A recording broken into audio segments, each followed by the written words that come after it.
Pois muito bem, sejam todos muito bem-vindos a mais um vídeo aqui do canal.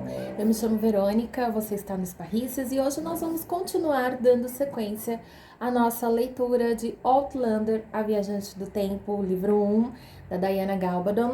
E, gente, excepcionalmente essa semana esse vídeo está indo ao ar no sábado, porque eu tive um problema com a edição dos vídeos, não ficou bom, não dava pra me ouvir, então não dava pra gravar outro. Então, infelizmente, eu não consegui suprir o que precisava e eu peço desculpas a vocês, mas estou aqui pra cumprir com o nosso requisito da semana, tá certo?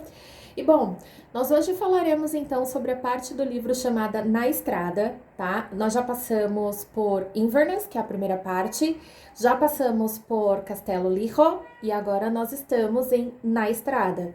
E na estrada é onde podemos dizer que tudo acontece, porque, gente, que parte boa desse livro!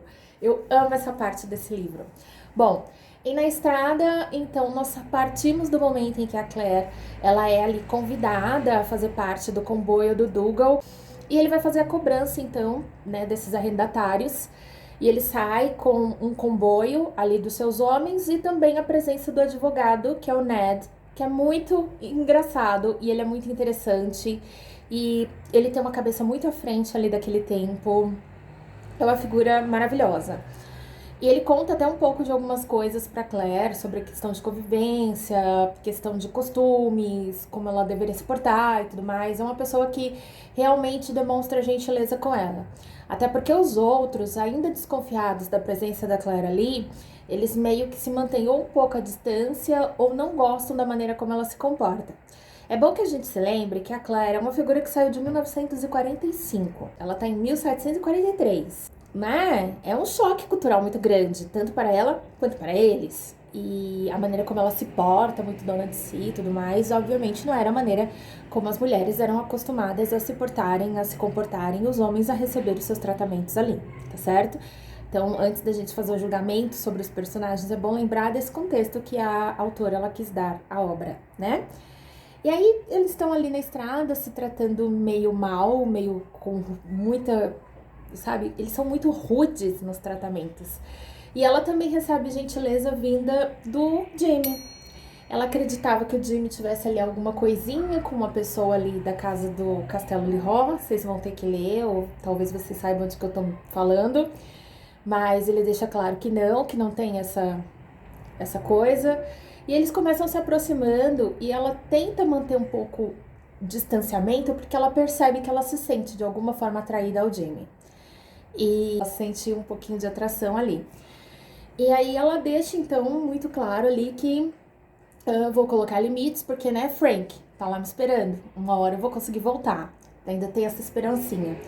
Só que o desenrolar das coisas não são bem pra esse lado, né, minha gente? Ela vai ter um encontro muito horroroso com o Randall, de novo, né, que é o ancestral ali do Frank.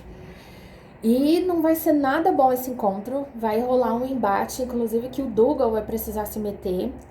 Vai ter violência física, então se você tem gatilhos psicológicos com essa parte, eu sugiro que você leia com cautela. E aí que a solução que eles vão encontrar para salvar tanto ao Jimmy quanto a Claire, né, que pode salvar os dois, é fazer um casamento forçado entre eles. Vocês, para entenderem esse enrosco, vão ter que ler, porque se eu falar aqui o que acontece, é um senhor spoiler a quem tá pura e simplesmente acompanhando os vídeos, ou tá acompanhando os vídeos, mas ainda não iniciou a leitura ou não chegou nessa parte, tá bom? Então, ali eles se veem sem saída se não essa. E o Dougal ainda foi estratégico porque ele vê nisso uma maneira de tirar vantagem futuramente de algumas outras coisas. O Dougal, você vai perceber à medida que lê, que ele não dá um passo se ele não tiver certeza que ele vai lucrar de alguma maneira com aquilo que ele faz, né? E aí a Claire, ela vai se ver então aí, 200 anos fora do seu tempo e metida entre dois casamentos. Olha que loucura, porque ela aceita, ela não tem o que fazer. E aí a gente vai acompanhar então esse casamento que vai acontecer nas circunstâncias mais duvidosas possíveis. Gente, o que eu ri na preparação desse casamento, lendo este livro, não cabe em comentário. O que eu ri na preparação desse casamento. Eu ri com eles procurando vestido, de quem que eles compram vestido. Eu ri dela tomando um porre para tentar lidar com a notícia de que ela ia ser obrigada a casar. Eu li muito com as exigências do Jimmy, mas eu acho ele também, assim, muito... Ah, ele é muito menino de família, né? É muito menino que a mãe, assim, fazer aquele bolo, café da tarde, falar pra você que ia catar nos seus cabelos se você terminasse com ele. Ele é muito menino de família. E ele é muito gentil. Muito gentil. Até quando ele não quer ser gentil, ele é muito gentil. Pelo menos no primeiro livro, né, minha gente? Porque, enfim. Vamos aqui no primeiro. Concentrar no Jimmy aqui, ó. E aí que, enfim, esse casamento acontece. É uma das partes mais lindas deste livro. É uma das partes que você lê, ou você lê suspirando, ou você lê sorrindo. De alguma forma, você vai ficar encantado com o casamento, com tudo que tá acontecendo. E a partir daí, o livro ele fica um pouco mais 18, vocês sabem, né? Ele já vinha um pouco de mais 18, vamos ser sinceros aqui, né? Que não é um livro para crianças, mas nessa parte em específico, a gente sobe o nível aí pra mais 18. E, bom, vão ser muitas descobertas desses dois, não é? E principalmente que eles não conseguem tirar a mão do outro. Mas aí é que a coisa da estrada muda um pouco de figura a partir de então. E a gente vai conhecendo um pouco mais da história do Jimmy também. Nós vamos conhecer a história do seu âmbito familiar, o embate que existe de fato entre ele e o Randall, né? Por que o Randall o persegue mais do que persegue os outros? Porque o valor da cabeça dele é tão mais caro. Por que ele é perseguido mesmo diretamente a comando do Randall, e aí ele vai contar pra ela um pouco disso que tá acontecendo, e a gente descobre que na verdade existe um desejo enrustido da outra parte. E que isso é muito perigoso, porque é uma pessoa que tem muito poder nas mãos, né? E o Randall é aquele personagem que tudo pra ele se resolve na base da violência, e é uma violência muito gráfica, muito gratuita. E é uma pessoa que sabe que pode usar o poder sem que nada o aconteça de mal. Então é mal com liberdade. E é terrível, né? E aí a gente vai conhecendo então essas partes da história que ainda não sabíamos. Nós também vamos ver aqui um pouco mais da relação que se desenvolve entre o Jimmy e a Claire.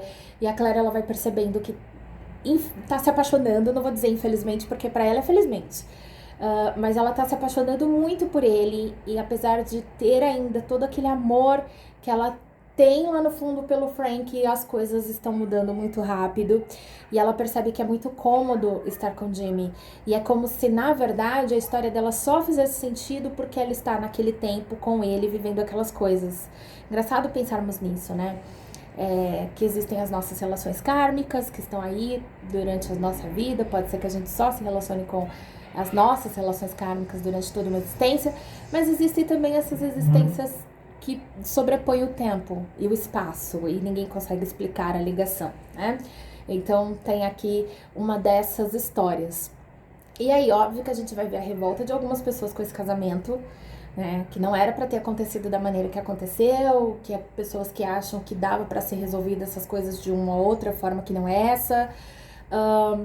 Nós vamos ver também pessoas que ficaram descontentes, óbvio, com a escolha do Jimmy.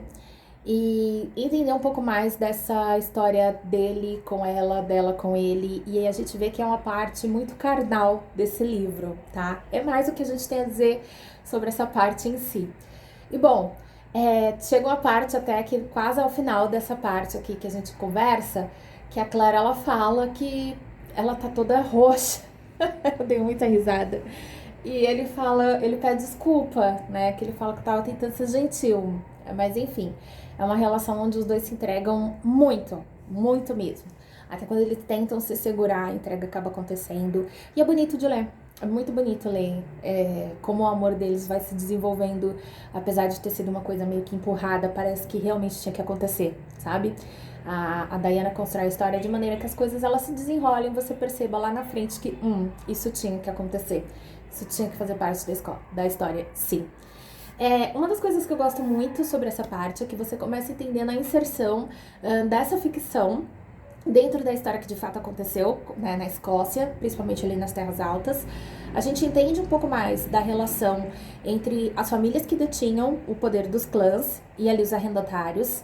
E como é que os arrendatários tinham a visão de como que, dessa questão de ter que pagar o tributo pela terra onde estão, para as famílias às quais realmente pertencem, mas também ter esse tributo e ter que manter um respeito que eles não gostariam de ter pelos oficiais da coroa, que eram pessoas que tiravam proveito de todas as formas possíveis e imagináveis do território, como se já fosse deles, né? Então, você percebe que é uma relação onde as pessoas que têm menos são exploradas duplamente, né? E terrivelmente. E eles não veem saída para si, porque a pobreza é grande, não há muitos recursos e o pouco que eles têm, eles são obrigados a dividir ainda entre dois senhores.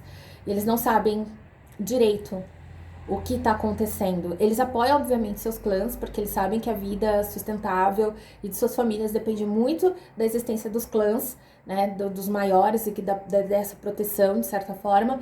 Mas eles também sabem do perigo iminente ali da coroa, tá sempre ali, com os homens ali, extrema violência e tudo acontecendo.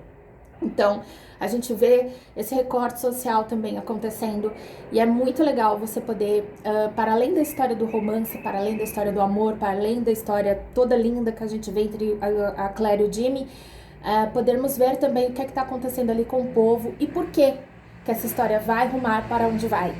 Entende? É todo um contexto histórico que vai colocando esses personagens para frente no seu tempo ali e a gente vai acompanhando o desenrolar de tudo. E a gente se encontra então na próxima parte, que eu esqueci o nome, acreditem? Eu esqueci o nome da quarta parte, minha gente. Nós vamos nos encontrar então para conversarmos sobre Um Leve Sopro de Enxofre, a quarta parte do livro, tá? Espero que vocês tenham gostado. Não esqueça de deixar os seus comentários, a sua curtida, enfim, participar de alguma forma até para ajudar no crescimento do canal. E a gente se vê então no episódio 4 da nossa leitura de Outlander, A Viajante do Tempo. Um beijo no coração de vocês e até lá.